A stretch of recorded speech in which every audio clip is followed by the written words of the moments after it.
Halo, assalamualaikum warahmatullahi wabarakatuh. Bertemu lagi dengan saya Ardi Setiawan. Di podcast pada hari ini kita akan mengundang tamu undangan kita, yaitu 4 orang perempuan. Langsung saja kita panggilkan bintang tamu kita. Halo, ayo masuk.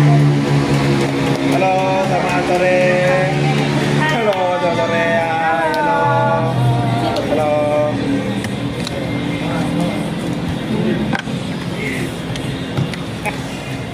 Oke, selamat datang di podcast saya hari ini ya.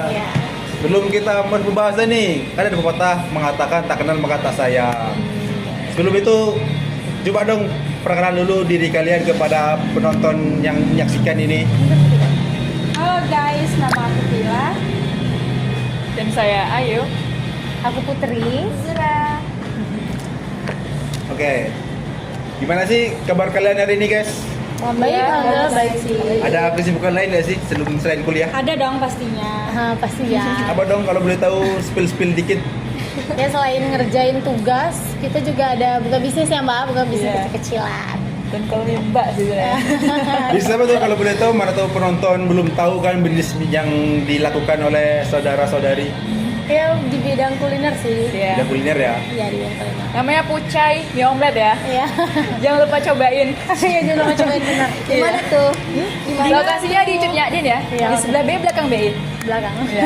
Sponsor kita podcast hari ini ya, sponsor dari Pucai ya guys, jangan lupa mampir.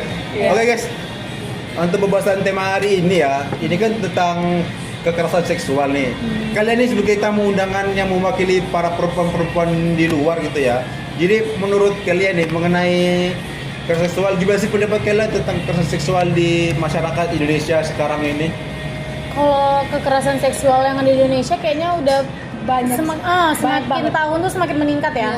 Entah dari yang udah terungkap ataupun yang belum. Terus kalau kekerasan seksual ini kayaknya nggak cuman tentang pemerkosaan, tapi segala sesuatu tindakan yang mencakup tentang seksual atau termasuk tindakan yang dilakukan tanpa persetujuan, entah itu kayak sentuhan fisik atau perkataan yang bersifat melecehkan, komentar yang bersifat merendahkan, itu juga termasuk, walaupun sebenarnya dia nggak konsen ke kekerasan nih, tapi itu tuh kayaknya juga termasuk kekerasan seksual nggak sih? Udah jauh-jauh dari sana lah. Bener kan? Jadi kayak catcalling, kayak kekerasan seksual itu termasuk apa? Termasuk komentar-komentar di sosmed gitu termasuk kekerasan seksual ya sih? Iya sih termasuk. Termasuk ya? Justru karena kita menormalisasikan kayak catcalling itu kan hal-hal biasa bagi Sebagai kita, masyarakat iya. ya, padahal itu tuh Ya, hal yang termasuk. benar-benar termasuk kekerasan seksual juga ya, bikin perempuan-perempuan Umumnya ya. nggak nyaman, risih, itu termasuk sih kayak Orang secara ngerti verbal ya umumnya. jatuhnya ya. Jadi gimana sih dampak yang kalian anggap negatif itu tentang tindakan-tindakan kekerasan seksual itu? Kalau menurut aku dampak dari kekerasan seksual ini bukan hanya tentang fisik ya, tapi juga dampaknya tuh ke kesehatan mental, Ya, tenaga psikologis benar. kita gitu kan. Karena banyak kan yang kayak khususnya kayak di bagian pemerkosaan ya. Iya. Kalau Bisa hal bikin gitu, trauma sih. bikin trauma Trauma berat banget trauma sih, panjang, terus ada yang sebagian depresi, bener nggak sih? Ada yang Iya, pernah nggak sih depresi. dengar? Sampai bunuh diri. Nah, benar-benar tuh kekerasan seksual banyak sih dampaknya itu benar-benar yang fatal. Ada yang bunuh diri yang lagi bunuh diri itu di rumah sakit jiwa. Benar banyak sih kalau dari kasus kayak gitu, dampaknya tuh emang lumayan cukup parah ya. Nggak cukup aja memang parah. Emang parah sih. itu ya, emang parah banget. Kita sebagai cewek dirugikan gitu. Iya, rugi banget. Sangat dirugikan.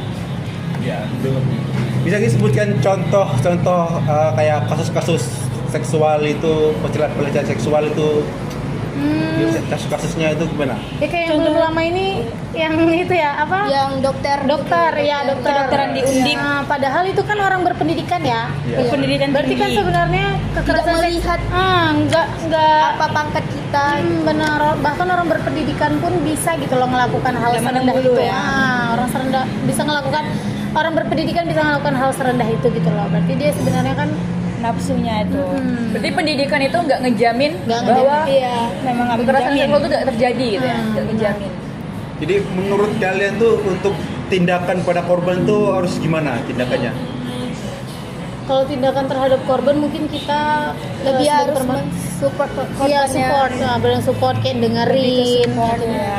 Berikan cukup ruang yang nyaman, entah dari rumah, pendidikan atau bagian kayak apa namanya pemulihan dia gitu loh. Jangan terlalu dipojokkan sih. Iya, karena kan banyak tuh semakin kita juga jangan menyebarkan berita tersebut tanpa persetujuan korban karena itu tuh pasti bakal jadi jejak digital sih itu. terus bisa ngerusak mental dia lagi kan, semakin ngerusak mental si Kasian korbannya sih. lagi. Itu yang buat dia bisa nanti Mungkin kayak menjaga kayak gitu, memberikan di bidang kesehatannya ya, kayak pemulihannya gitu. Jadi kayak peran keluarga, peran masyarakat itu sangat-sangat Sangat menentukan penting gitu ya. banget. sangat penting banget, Sangat. terutama keluarga. Terutama keluarga, ya benar. Terutama keluarga. Itu penting banget. Terus menurut kalian nih, gimana sih upaya hukum yang harus dilakukan untuk mencegah terjadinya kekerasan seksual gitu?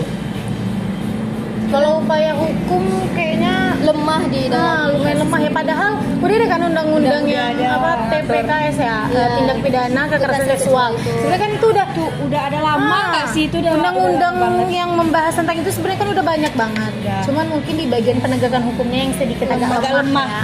Mungkin di bagian penegakan hukumnya sih yang harus ditingkatkan lagi gitu. Jadi masyarakat pun kalau seandainya ada yang menjadi korban, percaya gitu ke penegakan hukum, jadi dia berani buat melaporkan tindakan tersebut gitu. Karena kadang masyarakat ini khususnya perempuan-perempuan ya takut buat ngungkapin, Banget. takut buat ngelaporin itu ya karena Nggak pernah digambis ya. nggak pernah digubris, karena dianggap cuman kasus-kasus receh. Kasus kecil sih ini. Apalagi kalau sampai ada yang kadang malah korban ya yang disalahkan. Iya, Ada korban yang kan? dipojok-pojokkan. Nah, korban yang dipojokkan. Kenapa pakai pakaian kayak gitu? Iya. Kenapa nggak melawan? Berarti kan kamu yang mengundang mereka. Nah, padahal kan kalau untuk tindakan kayak gini tuh sebenarnya Udah banyak kasus. tanggung jawabnya itu ya di pelaku bukan Iya, korban, tapi benar. kenapa malah korban yang disalahkan gitu loh. Itu tuh yang bikin kadang orang apalagi perempuan tuh takut buat ngungkapin, takut buat ngelaporin itu sih. Jadi masyarakat ini kayak menurut ya kayak menjalankan korban pakai baju yang ketat-ketat. Benar-benar gitu itu kan. banyak tuh yang kayak gitu. Ya kan, bener kan, Mbak? Jadi karena saking shocknya korban atau saking takutnya korban jadi nggak mau melaporkan tindakan itu iya. ya. Malah jadi takut buat ngelaporin, malah takutnya beritanya kesebar tapi kasusnya nggak diselesaikan, nggak terbuka gitu loh. Banyaknya kayak gitu. Mungkin berarti di bagian penegakan hukumnya yang kurang. Iya, yang kurang. Yang lebih ditingkatkan.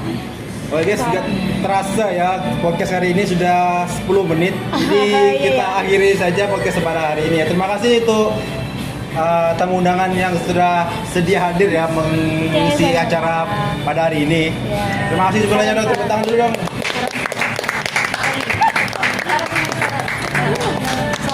Minta saran dari kami. Oke, untuk terakhir nih, saran kalian mengenai pelecehan seksual di masyarakat ini gimana? Pertama sih dari keluarga sih ya.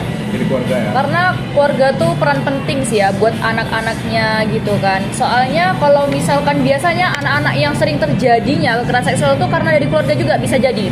Mungkin di rumah dia nggak nyaman gitu kan, jadi sering keluar rumah, sering ngelakuin hal-hal yang negatif mungkin ya.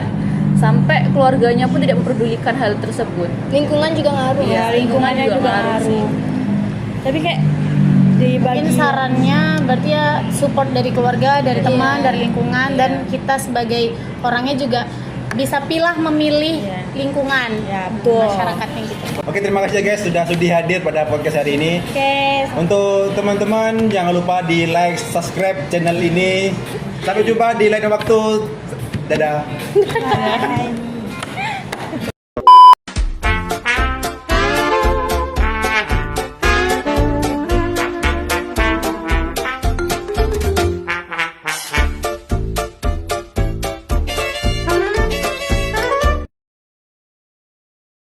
Berupa insan ya, takut posting ini takut, posting apa-apa takut. Jadi menurut